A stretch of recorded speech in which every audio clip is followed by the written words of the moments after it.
Warning, despite the subject matter at the focus of these videos, my reviews are not intended for viewers under the age of 13, so if you're not of age, turn off the video now. Are they gone? Great, let's get to the intro already.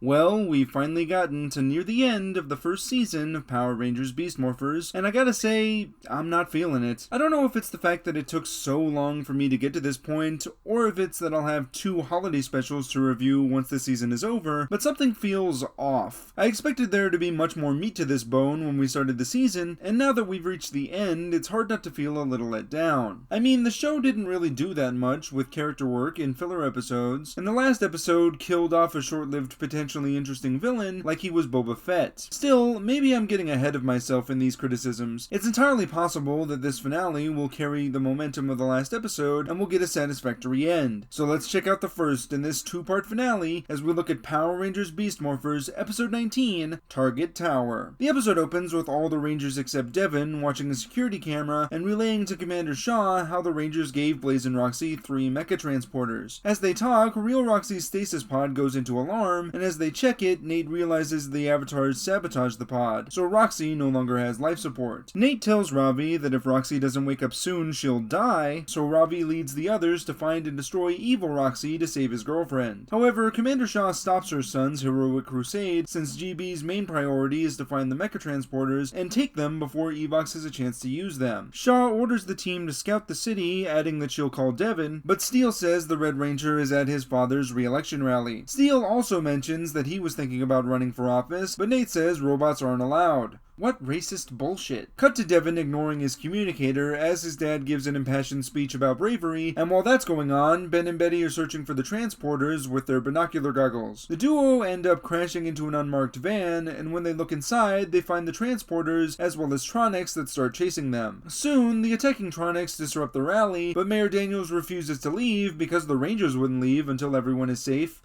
Right. As if on cue, Devin legs it out of there, which makes his father disappointed, before the mayor helps a senior citizen get to safety. Devin joins the rest of his team as they rescue Ben and Betty, with Ben telling them the location of the transporters. Blaze and Roxy soon see the Rangers nearly get the transporters back, so Blaze orders Scruzzle to send out a Gigadrone to distract our heroes. After the Rangers mow down a bunch of Tronics, they reach the van with the transporters, and Ravi checks on Roxy's status. Unfortunately, Roxy's not doing so well, but Commander Shaw orders Ravi to get back to base with the transporters as soon as possible before sending the other Rangers to deal with the Gigadrone. Not sure why she's not sending anyone with Ravi. After all, Devin, Nate, and Steele handled the Gigadrone without Zoe a few episodes ago. But whatever, the point is the Blue Ranger is now transporting the transporters himself. Evil Roxy, because she's intelligent, knows exactly what to do in this situation and shows up in front of Ravi so he'll predictably chase after her. The two end up duking it out while the others take care of the Gigadrone, and during the fight, Ravi gets heated with his more aggressive side taking over. Eventually, Ravi takes Roxy's morpher and crushes it before finishing her off like this.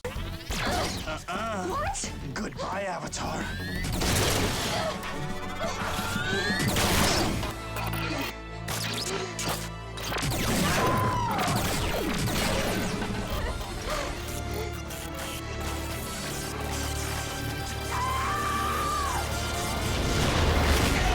Fuck, that was way more brutal than I was expecting. After Ravi gets cooled off by sprinklers, he sees Blaze driving away with the transporters, and in the next scene, Evox yells at Blaze for doing nothing while Roxy was executed. Blaze assures Evox that he, Scruzzle, and Tronics will get a Morphex tower, and the Snake even threatens his last fighting general for good measure. Back at GB, Ravi runs in to see Roxy, only to find that she's still very close to death. To make matters worse, Commander Shaw yells at Ravi for letting the transporters get into Evox's hands, and in a moment of of lackluster writing, Ravi apologizes for his failure, and his mother also apologizes for what's happening to Roxy. What bullshit. Ben and Betty then call, saying they found one of the transporters, so the Rangers head to that location where they see the transporter aimed at a Morphex tower. Nate says that they need to find the other transporters when Mayor Daniels shows up, chastising Devin for being a lazy, good-for-nothing thug that he feels he doesn't know anymore. Okay, that's not word for word what he said, but that's the general idea. Mayor Daniels asks Devin what he has to say for himself, and Devin stutters for a bit before Blaze and Tronics attack. The mayor tells his son to go straight home, but Devin starts fighting the Tronics with the other Rangers, while Nate tells Ben and Betty to get the transporter back to base. Mayor Daniels sees Ben and Betty run into Tronics, so he grabs a shovel and begins kicking all kinds of ass. Can you dig it, sucker?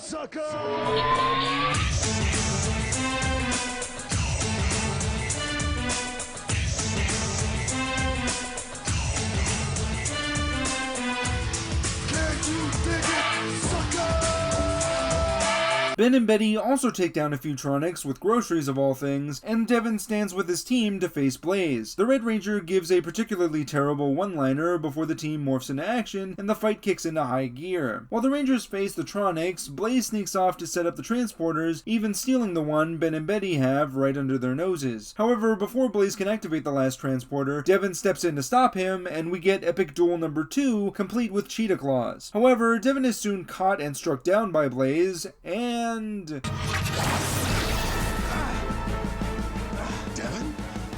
He's a ranger?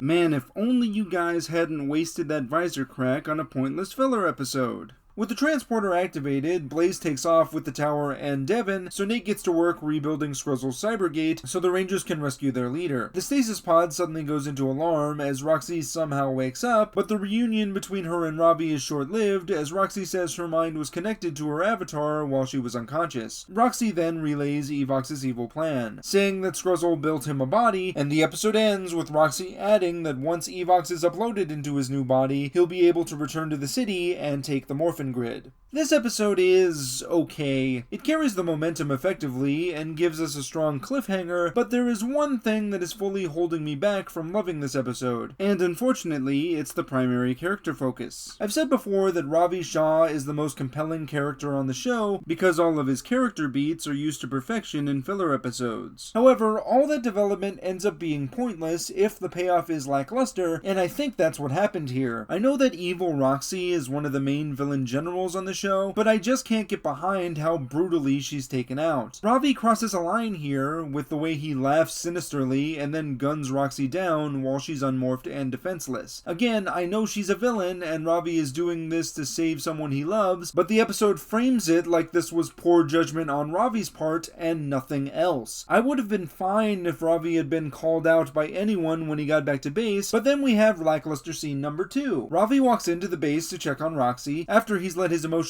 run so high in battle that he basically executed someone. He then finds his girlfriend still unresponsive, meaning that his choice to fight a general instead of securing the transporters was useless, and now Evox has everything he needs to destroy the city. After all of that, he really should have exploded on his mother when she yells at him for making the wrong call. Ravi never raises his voice to anyone, so this would have made the moment more powerful and would have been a good way for Ravi to finally confess to his mother that she's way too controlling. However, instead, Ravi is still very respectful to his mother, even though he just got the worst news possible and should be acting irrationally. But nope, he accepts full responsibility, thereby deflating the dramatic tension that the scene could have had. I suspect that the reason Ravi and Commander Shaw don't have an intense conversation about their dynamic is because of how Devin and Mayor Daniels are handled. These scenes are back-to-back with each other, and I can only assume that's intentional, since it illustrates how broken Devin's relationship with his father is. Ravi and his mom can talk and comfort each other in times of crisis. Meanwhile, Devin can't find the words to even speak to his dad about a serious issue. Again, I think this metaphor would have been stronger if Ravi and his mother had argued with each other, but for what we have, I like the Devin side of this a lot more. His dad sees him as nothing but a screw-up, and as much as he wants to tell him about his heroic exploits as a ranger, he knows he can't. As much as I hated the wasted opportunity of the visor Crack, I do think that Devin getting struck down by Blaze to the point where he demorphs in front of his father and then is subsequently captured was effective at revealing his identity. I just wish the Visor Crack wasn't in the same season. Side note, Ben and Betty are the unsung heroes of this episode. They're the ones who find the transporters twice and even take on Tronics with groceries for an intense and hilarious chase scene. I also love that they have old family luck and an old family curse. It's the perfect explanation for how they get in such wacky shenanigans. Overall, this episode is decent. As much as I think the payoff to Ravi's characterization falls flat, there is still some great action and intensity throughout. It's not an episode that I fully recommend, but it's one that I'll say you should watch to make up your own minds. I'm Nick, aka IronBat1993, and may the power protect you.